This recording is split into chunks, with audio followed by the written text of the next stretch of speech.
Now, our next topic is metallic and non-metallic characters or metallic and non-metallic properties. According to concept, metals are those which have the tendency to lose the electron. हम बहुत अच्छे से जानते हैं कि metals वो होते हैं जिनमें इलेक्ट्रॉन को लूज करने की या खोने की क्षमता होती है. And the non metals are those which have the tendency to gain the electron. और नॉन मेटल्स वो होते हैं जिनमें इलेक्ट्रॉन को गेन करने की टेंडेंसी होती है. यदि मैं फर्स्ट ग्रुप एलिमेंट्स की बात करती हूँ तो फर्स्ट ग्रुप एलिमेंट्स में हमारे पास कौन कौन आते हैं? लिथियम, सोडियम, पोटेशियम, रुबिडियम और सीजियम, है ना. ये सारे एलिमेंट्स जो होते हैं they have the tendency to lose the electron. इनमें इलेक्ट्रॉन को लूज करने की टेंडेंसी होती है because they contain one electron in their outermost shell.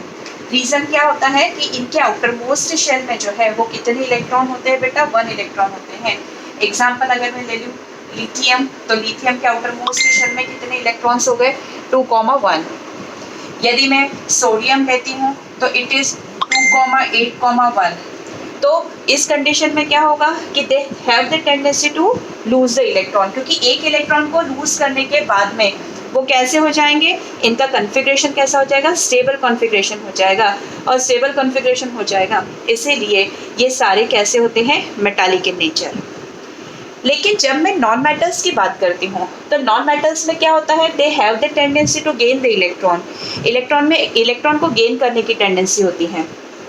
तो अब यहाँ मैं बात कर रही हूँ that is about the fluorine and fluorine, chlorine, bromine, iodine, that is 17th group elements. And according to this fluorine, if we talk about the fluorine, यदि हम फ्लोरीन के बारे में बात करते हैं तो फ्लोरीन का एटॉमिक नंबर होता है 9, दैट इज 2,7. या क्लोरीन की बात करती हूँ तो इट इज 7, दैट इज 2,8,7. तो ऐसी कंडीशन में दे have the tendency to gain 1 electron and after gaining 1 electron they become stable. ठीक है, like 2, 8 ये स्टेबल हो जाएंगे, इनका ऑक्टेट कंप्लीट हो जाएगा. और इसीलिए ये कैसे होते हैं? They all are the non metallic in nature. ये सारे के सारे नॉन मेटालिक नेचर के होते हैं. अब बात आती है कि वेरिएशंस क्या होंगे यदि हम ग्रुप में और पीरियड में मूव करते हैं. तो यहाँ पर मैंने बताया है आपको that is the first one is the variation in group. हम सबसे पहले ग्रुप की बात कर रहे हैं. ग्रुप की बात कर रहे हैं तो मैं वापस से ग्रुप लिख रही हूँ. फर्स्ट ग्रुप में कौन कौन से आ गए? लिथियम, सोडियम, पोटेशियम, रुबिडियम और सीजियम. अगर मैं ग्रुप में बात करूँगी तो टॉप से बॉटम की बात करती हूँ. और टॉप से बॉटम की अगर मैं बात करती हूँ तो विथ इंक्रीजिंग एटॉमिक नंबर बढ़ने से क्या हुआ? कॉन्फ़िगरेशन क्या हुआ? Electronic configuration 2,1. सोडियम का कितना हुआ? 2,8,1. पोटेशियम 19 का कितना हुआ? 2,8,1. मतलब जैसे जैसे मैं टॉप से बॉटम की तरफ जा रही हूँ वैसे वैसे number of shells get increases. Shells का नंबर जो है वो बढ़ते जा रहा है. और जितना नंबर ऑफ शेल्स इंक्रीज होंगे उतना size of the element get increases और एटम गेट इंक्रीजेस. उतना साइज भी बढ़ता जा रहा है. और ऐसी कंडीशन में जितना बड़ा एटॉमिक साइज होगा वो उतनी आसानी से इलेक्ट्रॉन को क्या कर देगा? डोनेट कर देगा, लूज कर देगा. यानी down the group metallic character get increases. But when we say about the period, जब मैं पीरियड के बारे में बात करती हूँ लाइक सेकेंड पीरियड, मैं सेकेंड पीरियड के बारे में बात कर लेती हूँ. दैट इज सोडियम या लिथियम. सेकेंड पीरियड क्या है? Lithium, barium, boron, carbon, nitrogen, oxygen and fluorine. अब इसमें क्या हो रहा है? लिथियम का एटॉमिक नंबर कितना है? 3.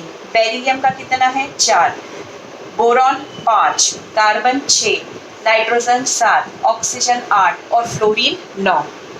इसमें क्या हो रहा है? Number of shells remain same. Shells तो सभी में 2-2 ही शेल्स हैं, ठीक है. लेकिन number of electron get increases. Electrons का नंबर बढ़ रहा है. पहले कितना था? 2-1. फिर कितना हुआ? 2-2. फिर कितना हुआ? 2-3. ठीक है. विथ इंक्रीजिंग एटॉमिक नंबर के बढ़ने के साथ साथ क्या हो रहा है? The size of the atom get decreases. जो एटम है उसका साइज क्या होता जा रहा है, डिक्रीज होता जा रहा है. Why get decreases? Because the effective nuclear charge get increases. यहाँ पर क्या हो रहा है, इफेक्टिव न्यूक्लियर चार्ज बढ़ता जा रहा है ना. इफेक्टिव न्यूक्लियर चार्ज मतलब क्या हुआ, number of protons get increases in the nucleus. इस न्यूक्लियस में जो है वो प्रोटॉन्स का नंबर बढ़ता जा रहा है, और जितना ज़्यादा प्रोटॉन्स बढ़ेगा उतना इफेक्टिव न्यूक्लियर चार्ज इंक्रीज होगा. और यदि इफेक्टिव न्यूक्लियर चार्ज बढ़ेगा तो ऑटोमेटिकली साइज डिक्रीज होगा, और यदि साइज डिक्रीज होता है तो ऐसी कंडीशन में इलेक्ट्रॉन्स को मूव करना या सेपरेट आउट करना या रिमूव करना it's very difficult as compare to gaining electrons. Electron को गेन करना जितना आसान होगा उतना ही इलेक्ट्रॉन को रिमूव करना बहुत डिफिकल्ट हो जाएगा. इसलिए जब हम लेफ्ट से राइट की तरफ मूव करते हैं तब हमेशा जो नॉन मेटालिक कैरेक्टर्स होते हैं they get increases and the metallic character get decreases. तो this is all about the metallic and the non metallic properties. Now we come to the next topic.